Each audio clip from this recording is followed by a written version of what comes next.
Energy FM. Same, pero iba dito sa 106.7 Energy FM Pangga. Huwag mo sabihing radyo, sabihin mo oras sa buong kapuluan. Pangga, check your time. It's now 6:31 on the clock. Good morning, Luzon, Visayas at Mindanao, Metro and Mega Manila. At syempre, good morning din sa iyo, Pangga, na kasalukuyang tinatamad na namang pumasok. Anong bago? Anong bago sa'yo? Kasi parang araw-araw ka namang tinatamad na bumangon at maligo para pumasok. Naku, patay tayo dyan. Naku, Pangga, magsipag-sipag ka ha. Baka naman kasi mamaya, puro ka na lang late. So ang tanong, bakit nga ba laging nalilate ang mga tao, no? Isa lang yun eh. Traffic. Ay, dalawa pala. Una yung traffic, pangalawa, katamaran, no?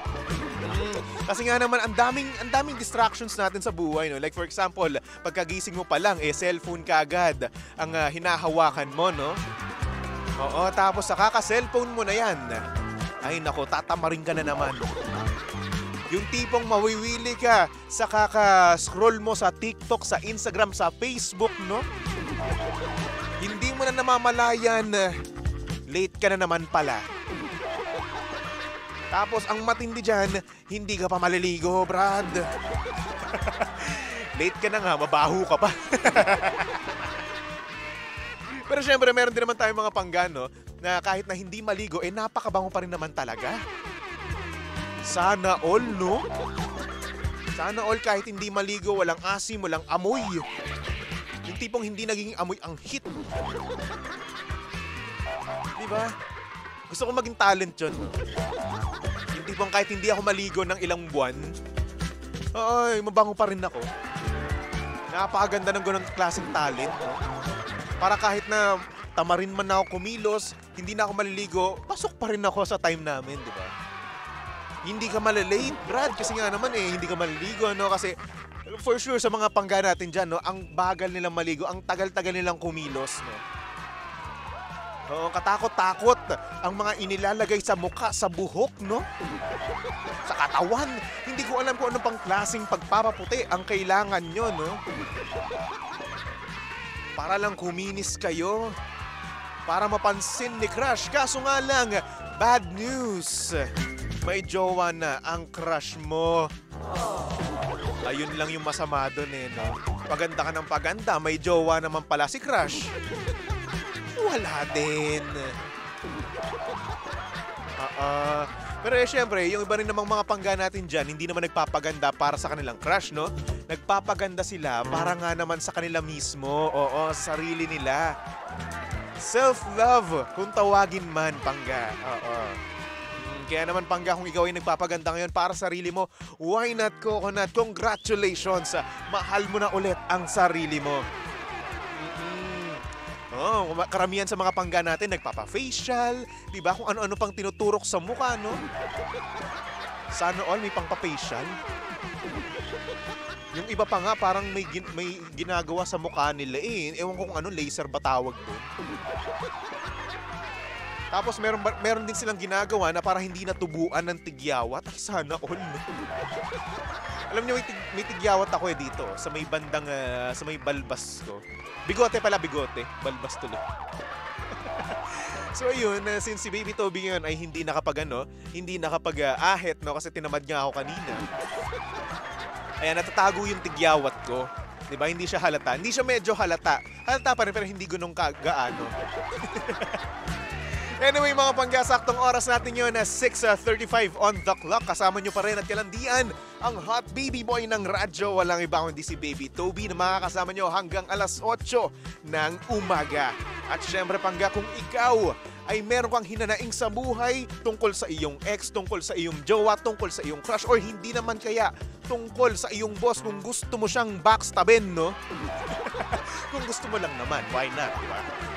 Feel free mag-send ka lang ng message sa aking Facebook page. Hanapin nyo lang Baby Toby 1067. Mag-chat ka lang dyan. Pwede ka rin dyan mag-voice message. Or hindi naman kaya kung gusto mo ng live na sabihin yung mga bagay-bagay na yan. Yung mga bagay na hindi mo masabi, no? Pwede yan tumawag sa ating landline. Tumawag ka lang sa 8721-2429 or 7001-7949. At syempre si Baby Toby mga panggano ay live na live sa Energy FM 106.7 kung gusto nyong makita ang baby bigote ni Baby Toby. Oo, baby bigote ang tawag ko kasi pang baby yung bigote ko eh. Alam mo, balihibong pusa lang. Wala eh, ganun talaga eh. Yung ano ko eh, yung DNA ko hindi kaya hindi kaya magpatubo ng beard, no? Pero alam nyo, Pangga, ang sabi ng iba, no, kapag daw tinutubuan ka ng beard, dati daw yung kaluluwa mo ay isang warrior. Oo. Kasi may nag-prove daw na ang beard daw ay nakaka-lessen ng punch hit sa'yo. O, yung tipong pag sinuntok ka, konti lang yung mararamdaman mo pa rin, pero bawas lang yung sakit, di ba? Ganun daw yun. So ako, takot ako dati, ganun. Takot ako, duwag ako dati, gano'n. Ewan ko ba? Kung bakit pang baby tong bigote ko.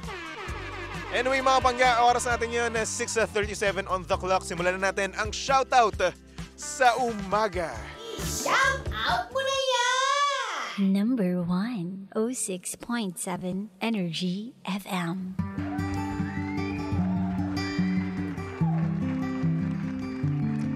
Gandang umaga Luzon, Visayas at Mindanao, Metro and Mega Manila. Itong ating message sender, pangalan niya ay Kay. Hindi niya tunay na pangalan. At ang sabi niya pa dito, Good morning, Toby. Tawagin mo na lang ako sa pangalang Kay. Gusto ko lang sana ipabati sa'yo yung jowa ko.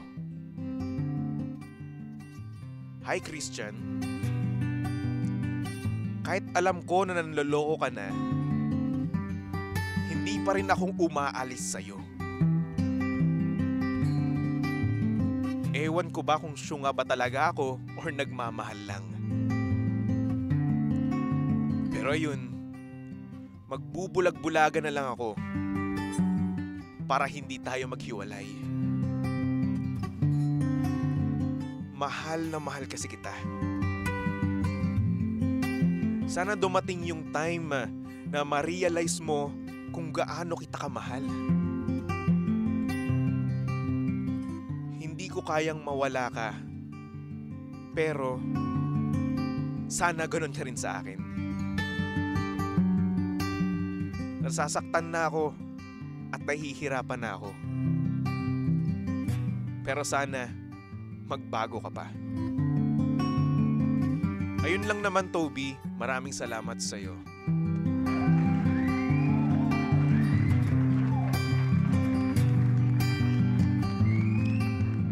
Grabe naman yun. Hindi pong alam na niya, no? Alam na niya na nanloloko sa kanya yung jowa niya, yung boyfriend niya. But,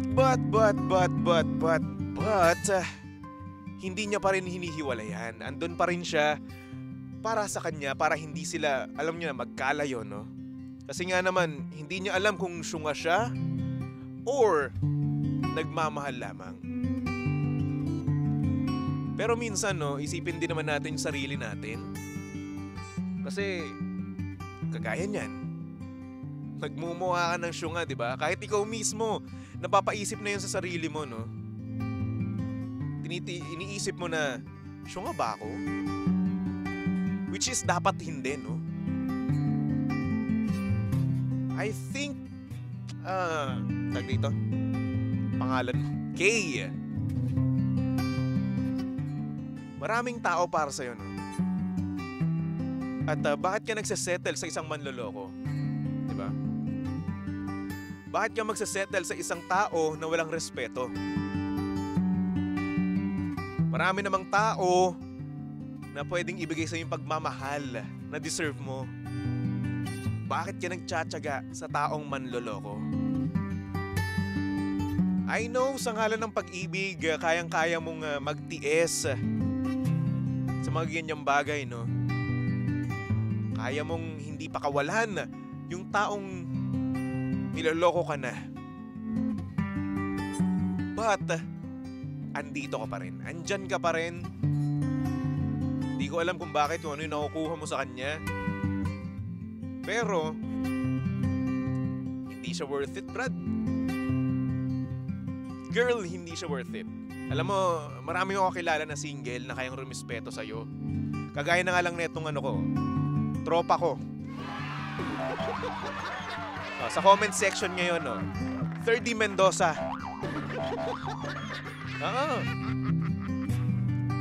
Loko-loko lang yan. Loko-loko na as in pabiro, palabiro, okay? Hindi loko-loko na manloloko. Babanatan ka pa niyan eh. Mga pang-jeje mo na banat. Pero yun, mabalik tayo sa kaso ni Kay sa kanyang boyfriend na si Christian. Christian! Kung kaya mo magbago ka na, no? Kasi sayang naman yung pagmamahal ng jowa mo. Sayang ang pagmamahal ni Kay. And ngayon, nananawagan ako sa may mga jowa dyan. sa mga Kay ang pangalan, no? Kung meron kayong jowang Christian.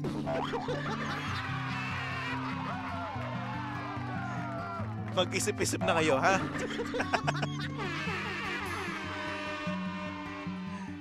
Ganun naman kasi lagi, di ba? Kapag may nanloko na isang pangalan, damay na lahat ng kapangalan. Di ba? Ganun naman lagi eh. May nanloko na na ang pangalan ay, sabihin natin, pangalan Andrew, lahat na ng Andrew sa buong mundo. Di ba? Basta nag-trend yung pangalan na Andrew na manloloko, no? Wala na. Di ba? Kalaban na lahat ng Andrew. Manloloko na lahat. Pero yun, mahirap magmahal ng taong walang respeto sa'yo at ng taong may gustong iba. At hindi mo alam kung ikaw yung pangalawa or siya yung pangalawa, yung babae niya yung pangalawa. Hindi mo alam, di ba? Nakakalito kung ano iisipin mo. Saan ka ba nagkulang? Pangit ka ba? Kapalit-palit ka ba, di ba? Di ba mapapagano ka na lang no? Hindi mo ba naibigay lahat? Di ba? Yes, I know, no one is perfect. Pero syempre, we're trying our best, no? Para ibigay yung lahat ng deserve ng ating mahal. Pero ngayon, minsan talaga hindi pa sapat yung mga ibinibigay natin. At yung mga jowa natin ay naghahanap pa ng iba. Ng atensyon, ng mga bagay na hindi mo na ibibigay sa kanya. Hinahanap niya yun sa iba. Pero syempre, panggano, kung kaya mo namang umalis, go! Pakawalan mo na. Kasi habang nandyan ka, masasaktan ka at masasaktan ka lang din. Learn to give up. Learn to move on, no? Kasi kung hindi ka mag-move on dyan, at kung matatakot ka lang din naman mag-move on, wala. Isipin mo yun, kung ngayon pa lang na magjowa na kayo, nagagawa niya na yan, what more pa kaya kapag magkaasawa na kayo, di ba? Yung tipong stable na lahat, no? Parang normal na lahat, no? What if isa sa inyo ay mangibang bansa, LDR kayo, mas mahirap yun. Mahirap yun. Siyempre, kung nagawa niyan dito sa Pilipinas sa magkasama kayo, what more pa kaya sa ibang bansa, no? So, Kay, do yourself a favor, no? Hiwalayan mo na kung kaya mo, no? Kung kakayanin mo, inasa pa rin naman yan. Kasi para sa akin, no, red flag talaga yung mga manloloko. Ayoko ng ganun. So, ayun. Ako sa'yo, move on and kumilala ka na lang ng bago. Diba? Madami akong papakilala sa'yo. Naku. Andyan si Chairman. Napakabait. May lupang hinuhulugan. Mayaman. Oh. Si Chairman nandito. Si Boss Jun. Nandito si Boss Jun, no? Diba? Basta nga lang, syempre, kapag naging kayo, libre nyo naman ako kape. Manang Chairman. Pero yun, Kay, maraming salamat sa iyo, Kay, no? Maraming salamat sa pag-open up ng nararamdaman mo at syempre sa pagsabi ng mga bagay na hindi mo masabi ng personal, no? Huwag mong kimkimin yan, okay? Dahil maraming tao dyan para sa iyo. At Kay, deserve mo yung lumigaya, deserve mong hindi masaktan, deserve mong masuklian ng pagmamahal na ibinibigay mo. Kaya Kay, kung kakayanin, move on. Alright? Yun lang masasabi ko. Anyway, mga pangga, kung gusto nyong sabihin yung mga bagay na hindi mo masabi ng personal, no? Pwede mo sabihin sa aking programa, mag-send ka lang ng message, kagaya ng ginawa nito ni Kay, no? Nag-send lang siya ng message sa aking Facebook page. Hanapin nyo lang Baby Toby 1067. Pwede ka dyang mag-chat or hindi naman kaya pwede kang mag-voice message. Alright? Napakadali lang naman yan. Or kung gusto mong tumawag sa ating landline, tumawag ka lang sa 872-12429 or 7001-7949. Kaya naman mga pangga, for our next song, here's a song from December Avenue titled Sa Ngalan ng Pag-ibig. Only here at your number 106.7 Energy FM. Pangga, huwag mo sabihing radyo, sabihin mo